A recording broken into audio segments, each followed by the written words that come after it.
भांजे को घर पे छोड़ा और कुछ वक्त के बाद बीवी ने कहा कि मुझे तुमसे तलाक चाहिए। जुनेद ये कहानी सुनाते हुए रो पड़ा। अस्सलाम वालेकुम, कैसे हैं आप लोग। मैं हूं आपके साथ अदनान और आज मैं आपको जुनेद की कहानी सुनाने जा रहा हूं। जुनेद जो कि 13 साल से लंदन में है और लंदन के होटलों के अंदर कुक का काम कर रहा है, बावर्ची का काम कर रहा है। जुनेद बताता है कि आज से 13 साल पहले उसको वीज़ा ना मिला। वीज़ा नहीं मिला तो उसने डंकी लगाई और डंकी लगाकर लंदन पहुंचा। लंदन पहुंचने के लिए उसने क्या क्या पापड़ बेले वो उसने नहीं बताया, लेकिन वो चाहता था कि उसकी जो मेन स्टोरी है उसको फोकस किया जाए। अब वो कहता कि जैसे ही मैं लंदन पहुंचा हूं तो 3 साल मैंने होटलों के ऊपर बर्तन धोए, जूठे बर्तन धुलाई करता था और सफाई करता था। आखिरकार मैंने ओवर टाइम लगाना और लगाकर बावर्ची खाने में जाना और वहाँ पर मैंने कुकिंग सीखना शुरू कर दी। और फिर 3 साल के बाद मेरे एक दोस्त ने कहा कि तुम असाइलम के लिए अप्लाई कर दो। मैंने असाइलम के लिए अप्लाई कर दिया और असाइलम के लिए जब मैंने अप्लाई किया तो उसके बाद मेरी नौकरी जो है वो ठीक लग गई, मुझे सैलरी पूरी मिलने लगी और मैं बावर्ची बन चुका था। अब मैं बावर्ची हूँ और खाने बनाता हूँ और मेरे हाथों के खाने खाने वाले मेरी तरफ दौड़े आते हैं। मैं किसी भी होटल में चाहूँ तो मुझे मुँह मांगी कीमत मिलती है, मेरा मुआवजा मिलता है। और इस 10 साल उसके बाद मैंने गुजारे हैं और 10 साल के दौरान मैंने अपने घर में अपने माँ बाप को खुश रखा, बीवी को अलग से घर लेके दिया, जो भाई गैर शादीशुदा थे उनकी शादियां की, जो बहनें थी उनकी शादियां की और बीवी घर में अकेली होती थी। मेरा एक बेटा था जो कि जब मैं पाकिस्तान से आया था 7 साल का था। तो उस वक़्त मैंने अपनी बीवी से कहा कि मेरी फ़लाँ खालाजाद बहन है, उसका बेटा जो है वो घर पे ही होता है, तो तुम उसे यहाँ क्यों नहीं रख लेती। तो वो लड़का जो है वो हमारे घर में रहना शुरू हो गया। वो मेरे बेटे से तकरीबन 4 साल बड़ा था। अब वो घर के सारे काम करता। इसी दौरान मेरी ज़िंदगी गुजरती गई। मैंने अपनी बेगम को महंगे महंगे तोहफे भेजे और एक रात मुझे अपनी बेगम का मैसेज आया हुआ था। जब मुझे मैसेज मौसूल हुआ, मैंने उसको सुना तो मेरे पैरों के नीचे से ज़मीन निकल गई। ज़मीन कैसे निकली कि मेरी बेगम मुझसे कह रही है कि मैं आपसे खुला चाहती हूँ, मुझे तलाक दे दें। मैंने उसे कहा कि तलाक क्यों दे दूँ। उसने कहा देखिए मुझे आपकी ज़रूरत है, पैसों की ज़रूरत नहीं है। मैंने कहा ठीक है, मैं काम बंद करता हूँ, मैं आ जाता हूँ। वो कहती नहीं, अब मैंने फ़ैसला कर लिया है, मुझे आपकी अब ज़रूरत नहीं है, मुझे सिर्फ़ और सिर्फ तलाक चाहिए। आप खुद दे देंगे तो ठीक है, नहीं तो मैं कोर्ट चली जाऊंगी और वहाँ से जाके तलाक ले लूँगी। और इधर जुनेद कहता है कि मैं उसे बार बार कह रहा था कि मैं अपने काम बंद करता हूँ, असाइलम को ख़त्म करता हूँ और मैं पाकिस्तान आ जाता हूँ, हम जैसे तैसे वहाँ गुजारा कर लेंगे। बेगम कहती नहीं, तुम एक लालची इंसान हो, तुमने हमेशा मेरे साथ कपड़ों की, पैसों की बात की है। तुमने जब देखो कहा कि ये तुम्हारे लिए गिफ्ट भेज दिया, ये कपड़े भेज दिए, ये भेज दिया, वो भेज दिया। मेरी भी तो कुछ ज़रूरियात हैं। हाँ माना कि पैसा ज़रूरत है, लेकिन पैसे के साथ कुछ और भी ज़रूरियात होती हैं। लेकिन मैं तुम्हारे बगैर यहाँ रह रही थी। जब तुम गए थे तब भी मैंने तुमसे कहा था कि तुम नहीं जाओ, हम रूखी सूखी खा के गुजारा कर लेंगे, लेकिन तुमने नहीं मानी। तुमने कहा मेरे घर वाले, मेरे रिश्तेदार, सबका मुस्तकबिल सोचा। हाँ बेहतर किया तुमने, मुस्तकबिल का अच्छा सोचा, लेकिन मेरी ज़रूरियात का क्या बना।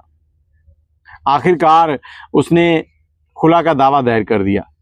जब खुला का दावा दायर किया तो मुझे उसने कॉल की कि आपको व्हाट्सएप पे नोटिफिकेशन आएगा, देख लीजिएगा। मैंने कोर्ट में रब्ता कर लिया, वकील ने सारे डॉक्यूमेंट रेडी कर लिए हैं। अब आपको नोटिफिकेशन आएगा, उसके बाद आप आना चाहें तो अदालत आ सकते हैं, लेकिन मैं यही कहूँगी कि बेहतर है कि आप वहीं रहें और अपने लिए पैसा कमाएं। और इस वक्त जुनेद जो है उसके बेटे की उम्र 17 साल हो चुकी है और उसका जो भांजा था, खालाजाद बहन का बेटा जो था, वो 21-22 साल का हो चुका था। अब इसने अपनी बीवी से कहा कि चलो ठीक है, तुम मुझसे खुला ले लेती हो तो उसके बाद तुम क्या करोगी। उसके बाद जो उसने जवाब दिया, इसने इसके पैरों के नीचे से और भी ज़मीन निकाल दी। वो क्या था, वो कहती मैं आपके जो भांजा है उसके साथ शादी करूँगी, मुझे वो खुश रखता है, मेरे साथ है, मेरा दिल लगा हुआ है उसके साथ। अब ये बात सुननी थी कि मैं अपने ही सर को नोचने लगा कि मैंने कौन सी गलती कर दी इस लड़के को अपने घर में छोड़कर।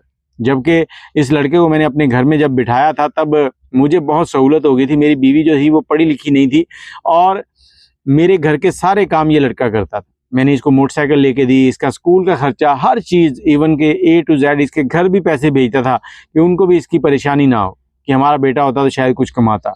तो इस लड़के ने मेरे ही घर पे डाका डाल दिया। अब इसमें लड़के का भी क्या कसूर है, मेरी बीवी उसके साथ सेट हो चुकी थी। अब जुनेद ये बातें बताते हुए रो पड़ा।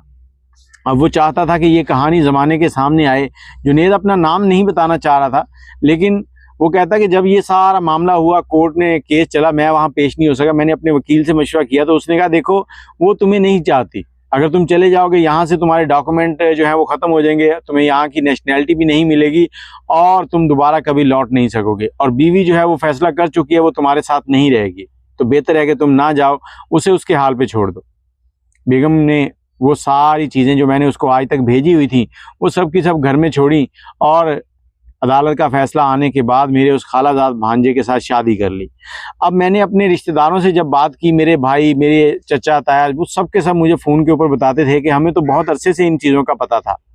तो मैंने कहा तुम लोगों ने बताया क्यों नहीं? कहते तुम्हारी बीवी जो थी उसका उस लड़के के साथ बाज़ार आना जाना, घर में रहना, ये सब चीज़ें बड़ी अजीब सी थी।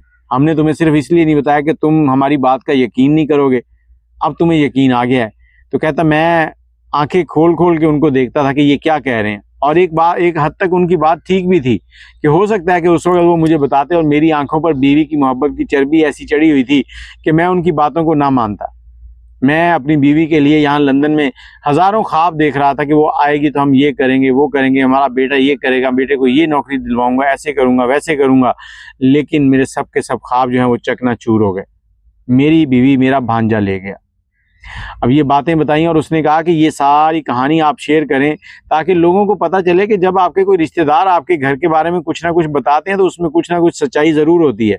ज़रूरी नहीं कि आप उसमें लड़ाई झगड़ा करें, आप घर वालों को समझा सकते हैं, आप अपनी आप को सेट कर सकते हैं, आप उन चीज़ों को कवर कर सकते हैं। लेकिन मेरे रिश्तेदारों ने मुझे एक हर्फ तक नहीं बताया। सिर्फ़ और सिर्फ मुझसे डिमांड होती थी कि भाई साहब वो चीज़ भेज दो, भाई साहब वो चीज़ भेज दो, हमें ये चाहिए, हमें वो चाहिए। इस चाहिए के चक्कर में मैं अपनी बेगम और बेटे से दूर हो गया, जिनसे मैं बेइंतहा मोहब्बत करता था और उनकी हर खुशी पूरी करने के लिए मैं यहाँ पर था। लेकिन आज वो ज़िंदा हैं, सब कुछ है मेरे पास, उनकी खुशियाँ पूरे करने का कोई जवाब नहीं है।